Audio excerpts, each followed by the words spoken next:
معزز ناظرین، السلام علیکم ورحمۃ اللہ تعالی وبرکاتہ۔ الحمدللہ رب العالمین والعاقبۃ للمتقین، اما بعد فاعوذ باللہ من الشیطان الرجیم، بسم اللہ الرحمن الرحیم۔ الا ان اولیاء اللہ لا خوف علیہم ولا هم یحزنون۔ آمنت باللہ، صدق اللہ العظیم۔ درود بر نبی کائنات صلی اللہ تعالی علیہ وسلم۔ اللہم صلی علی سیدنا ومولانا محمد وعلی آل سیدنا ومولانا محمد وبارک وسلم۔ صلو علیہ صلاۃ وسلام علیک یا رسول اللہ صلی اللہ تعالی علیہ وسلم۔ ناظرین اکرام، پچھلی ویڈیو میں ہم نے آپ کو بتایا کہ کس طرح حضور سیدنا سرکار غوث اعظم رضی اللہ تعالی عنہ کے والد صاحب کا انتقال ہو گیا، اس کے بعد نانا کا بھی انتقال ہو گیا، کس طرح آپ کی والدہ نے آپ کی تربیت فرمائی، اور حضور غوث پاک کو اپنی ولی ہونے کا کب علم ہوا، کس طرح علم ہوا، اور آپ کی ابتدائی تربیت کے بارے میں پچھلی ویڈیو میں ہم نے بتایا، اور یہ بتایا کہ کس طرح سے آپ نے حصول علم کے لیے والدہ سے رخصت کی اجازت مانگی۔ آپ کی والدہ صاحبہ نے آپ کو رخصت کی اجازت بھی عطا فرمائی، سفر کی اجازت عطا فرمائی۔ یہیں سے اب ہم اپنی اگلی ویڈیو کو شروع کر رہے ہیں، اللہ تعالیٰ قبول فرمائے۔ حضور سیدنا شیخ عبد القادر جیلانی غوث پاک رضی اللہ تعالی عنہ والدہ سے سفر کی اجازت لے کر اور رخصت ہو کر بغداد جانے والے قافلے میں شامل ہو گئے۔ آپ کا قافلہ ہمدان کے مشہور شہر تک خیریت سے پہنچا، لیکن جب ہمدان سے آگے کوہستان علاقے میں یہ قافلہ پہنچا، جس میں حضور سیدنا سرکار غوث پاک بھی شامل تھے، جب یہ قافلہ کوہستان پہنچا تو قزاقوں، رہزنوں کے ایک قافلے نے، ایک جتھے نے، جن کی تعداد 60 لوگوں پر مشتمل تھی، یہ 60 قزاق تھے، رہزن تھے، جو مسافروں کو لوٹ لیا کرتے تھے، جنہیں عام زبان میں لٹیرے یا ڈاکو بھی کہا جاتا ہے۔ ان قزاقوں نے قافلے پر حملہ کر دیا، اور اس قافلے کا، اس جتھے کا جو سردار تھا، ایک طاقتور قزاق احمد بدوی اس کا نام تھا۔ قافلے کے لوگوں میں ان خوخار قزاقوں کے مقابلے کی ہمت نہ تھی، سکت نہ تھی۔ قزاقوں نے قافلے کا تمام مال و اسباب لوٹ لیا اور اسے تقسیم کرنے کے لیے ایک جگہ ڈھیر لگا دیا۔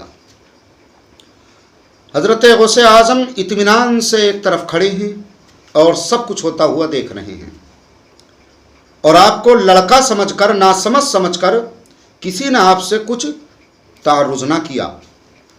اتفاقاً ایک ڈاکو کی نظر غوث پاک پر پڑی اور آپ سے پوچھا، کیوں لڑکے، تیرے پاس بھی کچھ ہے؟ حضرت نے بلا خوف و ہراس، بلا ڈرے، اس کے اطمینان سے جواب دیا، کہا کہ ہاں، میرے پاس 40 دینار ہیں۔ ڈاکو کو آپ کی بات پر یقین نہ آیا اور وہ آپ پر ایک نگاہ ڈالتا ہوا آگے بڑھ گیا، چلا گیا۔ پھر ایک دوسرے قزاق نے بھی آپ سے دریافت کیا کہ لڑکے، تیرے پاس کچھ ہے؟ حضور غوث پاک رضی اللہ تعالی عنہ نے اسے بھی وہی جواب دیا جو پہلے والے قزاق کو دیا تھا۔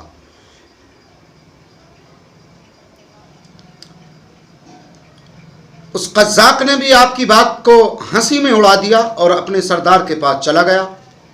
پہلا قزاق بھی وہاں پہلے ہی موجود تھا، اور لوٹ کے مال کی تقسیم ہو رہی تھی، لوٹ کے مال کو بانٹ رہے تھے، حصے اس کے لگا رہے تھے، بنا رہے تھے۔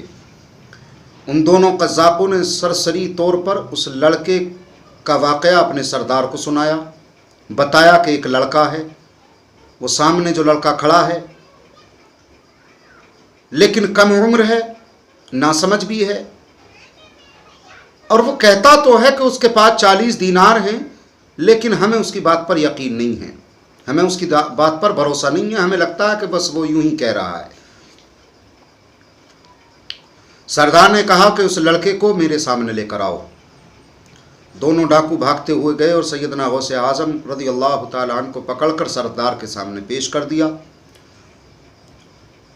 سردار جو کہ ایک ٹیلے پر اپنے ہمسائیوں کے ساتھ لوٹا ہوا مال تقسیم کر رہا تھا بیٹھا ہوا، ڈاکوؤں کے سردار نے اس فقیر منش نوجوان لڑکے کو دیکھ کر پوچھا، لڑکے سچ بتا تیرے پاس کیا ہے؟ حضرت غوث اعظم نے جواب دیا کہ میں پہلے بھی تیرے 2 ساتھیوں کو بتا چکا ہوں کہ میرے پاس 40 دینار ہیں، لیکن تو پھر سے وہی سوال کر رہا ہے، تیرے ساتھی بھی ماننے تیار نہیں، تو بھی یہی سوال کر رہا، تو میں تجھے بھی یہی جواب دے رہا ہوں کہ ہاں میرے پاس 40 دینار ہیں۔ سردار نے کہا اگر تیرے پاس 40 دینار ہیں تو کہاں ہیں؟ بظاہر تو نظر نہیں آتے، اگر ہیں تو پھر نکال کر دکھاؤ۔ آپ نے فرمایا میری بغل کے نیچے گودڑی ہے، اس گودڑی کے استر میں سلے ہوئے ہیں۔ سردار نے گودڑی کو ادھیڑ کر دیکھا تو اس میں واقعی 40 دینار نکل آئے۔ اللہ اللہ! ڈاکوؤں کا سردار اور اس کے ساتھی یہ ماجرا دیکھ کر سکتے میں آ گئے، انہیں بڑا تعجب ہوا۔ قزاقوں کے قائد احمد بدوی نے استعجاب کے عالم میں کہا کہ اے لڑکے، تمہیں معلوم ہے کہ ہم کون ہیں؟ تم جانتے ہو ہم کون ہیں؟ ہمارا پیشہ کیا ہے؟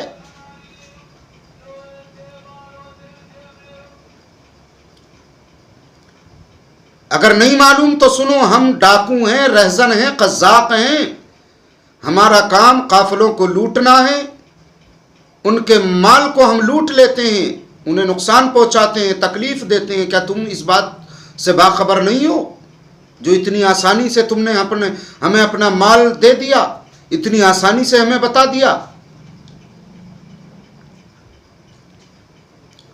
اور بغیر ڈرے بتا دیا، ذرا خوف تمہاری پیشانی پر نظر نہیں آیا، چہرے پر تمہارے خوف نظر نہیں آیا، آنکھوں میں تمہاری خوف نظر نہیں آیا۔ سیدنا غوث پاک رضی اللہ تعالی عنہ نے فرمایا کہ میری پاک باز اور ضعیف العمر والدہ جب میں گھر سے چلا تھا تو میری والدہ نے مجھے یہ نصیحت کی تھی کہ بیٹا ہمیشہ سچ بولنا۔ بتا احمد بدوی تیری مانتا یا اپنی ماں کی مانتا؟ میری ماں جو کہ ضعیف العمر ہے، میری ماں جو سادات سے ہے، میری ماں جو مجھے بڑا پیار کرتی ہے، اس ماں نے مجھے نصیحت کی تھی کہ بیٹا کسی بھی حال میں جھوٹ نہیں بولنا، ہمیشہ سچ بولنا۔ بھلا والدہ کی نصیحت میں 40 دیناروں کے لیے، صرف 40 دینار کی خاطر اپنی ماں کی نصیحت کو فراموش کر دیتا؟ یہ الفاظ نہیں تھے، یہ حق و صداقت کے ترکش سے نکلا ہوا ایک تیر تھا جو احمد بدوی کے سینے میں پیوست ہوتا چلا گیا۔ اور اللہ والوں کی زبان سے جو نکلتا ہے، اللہ والے جو فرماتے ہیں، اللہ والے جو کہتے ہیں، تو کہتے تو وہ ہیں لیکن زبان اللہ کی ہوتی ہے۔